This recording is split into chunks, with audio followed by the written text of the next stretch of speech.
لە سەرجەم قوتابخانەکانی هەرێمی کوردستان زەنجی دەستپێکی ساڵێکی نوێی خوێندن لێدرا، بەڵام تاوەکو ئێستا مامۆستایان و قوتابیان لە ڕاوچێدان بەهۆی ئەوەی کە نازانن پرۆسەی خوێندنی ئەم ساڵ بە بێ کێشە بەڕێوە دەچێت یاخود وەکو ساڵانی ڕابردوو بایکۆت پرۆسەکە پەک دەخات. ئەمەش بۆ ئەوە دەگەڕێتەوە کە تاوەکو ئێستا حکوومەتی هەرێم ئامادە نەبووە بڕیاری پاشەکەوتی زۆرە ملەی موچە هەڵبوەشێنێتەوە.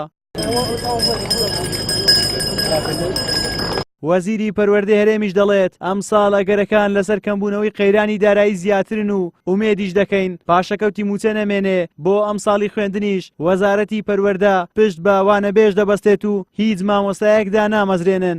سەبارەت بە پشووی ڕۆژانی شەمەش دەڵێت پشووی ڕۆژانی شەمە هەڵوەشایەوە و بوو بە دەوامی یاسایی.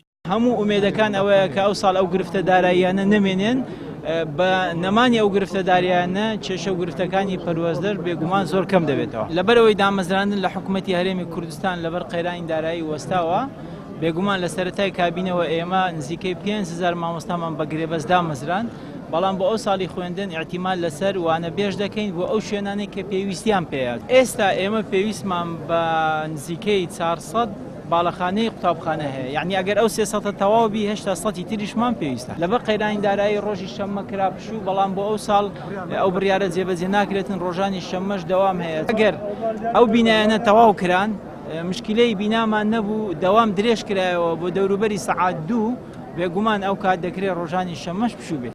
جێگری سەرۆکیەکێتی مامۆستایانی کوردستان دەڵێت حکوومەتی هەرێمی کوردستان ئەگەر بیەوێت دەتوانێت پاشەکەوتی زۆرە ملەی موچە هەڵبگرێت و پارە پاشەکەوت کراوەکانیشیان بۆ بگەڕێنێتەوە. پێویستیشە لەم ساڵدا ئەمە ئەنجام بدات و پشووی ڕۆژانی شەممەش بگەڕێنێتەوە.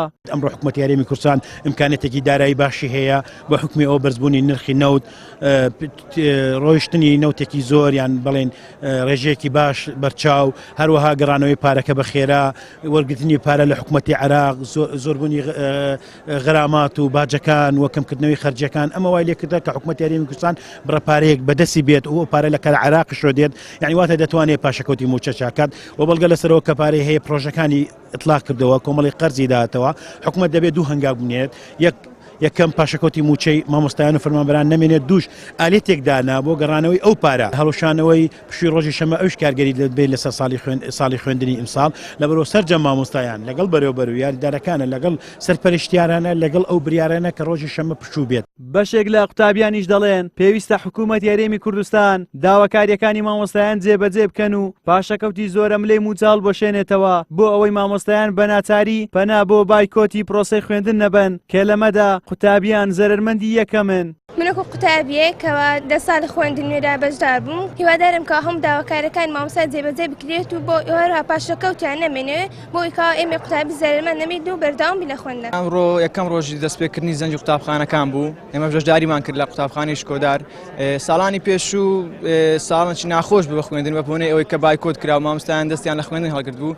هیوادارم ئەم ساڵ بە خۆشترین شێوە بەڕێوەچێ و پرۆسێ و داواکارەکانی مامۆستایان جێبەجێ بکرێت بۆ ئەوەی خوێندنەکی بێت کێشە و سەرکەوتوو بەڕێوە بین و چونکە بایکۆت لە زەرری قوتابیانە مامۆستا بۆ خۆی هیچ زەرێک ناکات، تر بەس ئەو قوتابیە کە زەرمەند دەبێتن. من وەکو قوتابیەکی لە قوتابخانەی شکۆدار بەشداریمان کرد لە کردنەوەی یەکەم ڕۆژی قوتابخانە لە هەموو قوتابخانەکانی هەرێمی کوردستان. داواکارین کە داواکارەکانی مامۆستایەکان جێبەجێ بکرێتن و پاشەکەوتی موچە نەهێڵدرێت و ببێتە هۆی ئەوەی کە قوتابیەکان بتوانن سودمەند بن لە خوێندندا، کە ئەمەش یەکێکە لە بنەمای گرنگەکانی کوردستان کە پێویستە قوتابیەکان بخوێنن.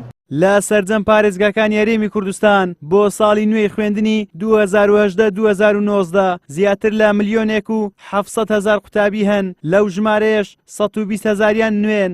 بە پێی لێدوانی وەزیری پەروەردەش وەزارەتەکەی پێویستی بە 400 باڵەخانەی خوێندن هەیە. زریان سدیق، کەناڵی ئاسمانی پەیام، هەولێر.